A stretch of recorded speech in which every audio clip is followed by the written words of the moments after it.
Hey guys, this is Clinton Jeff and today we're checking out the Air Jordan 1 Low in the royal yellow colorway.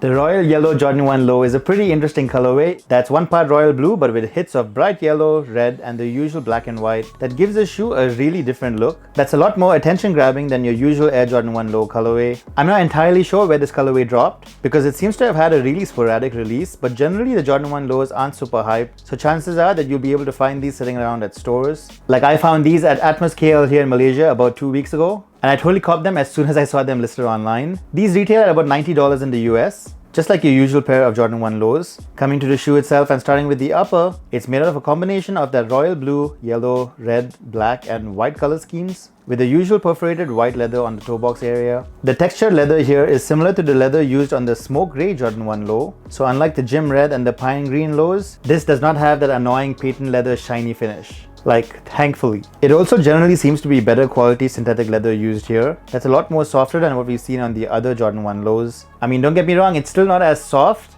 as what we've seen on the more premium Jordan 1 Highs. So it's still a little bit stiff and rigid. This of course means that these are going to crease up a bit as you keep wearing the shoe, as Jordan 1s tend to. Wrapping the toe box is this royal blue synthetic leather panel, and just like the white leather, this feels similar, not super soft but not too rigid either, and much more comfortable than the ripstop nylon that was used on the pine green and noble red colorways. Moving upwards, the royal blue synthetic leather material extends up towards the eyelets of the shoe. At the top you'll find flat black laces here, which is the only pair. Unlike the highs, you don't normally get an extra pair of laces with the lows. Underneath the laces you'll find a padded royal blue nylon tongue in this canvas material with a tiny blue nylon lace stay. Apart from that, there's a red Jumpman logo stitched into the top of the tongue. And coming to the inside of the shoe, there's a red sock liner which has the usual amount of internal padding just like any other Jordan 1 Low. And then coming to the insoles, they're the usual Jordan brand insoles with the Jumpman logo towards the heel in red. Moving on, the medial and lateral sides of the shoe are mostly the same, with the center panel made out of a slightly textured white leather once again, which is nicely contrasted with this black Nike swoosh.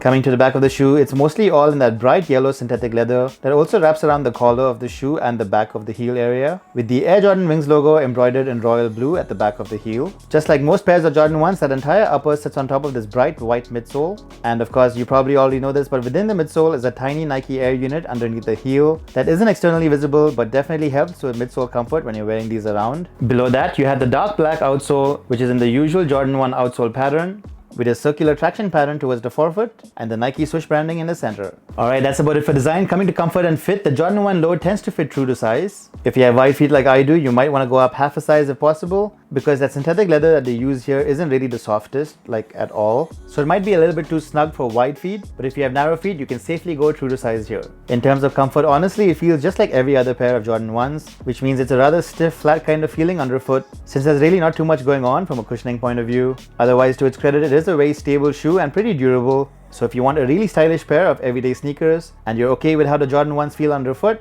well, here's a good option for you. Alright guys, with all of that out of the way, let's take a look at the Air Jordan 1 Low in the royal yellow colorway on feet.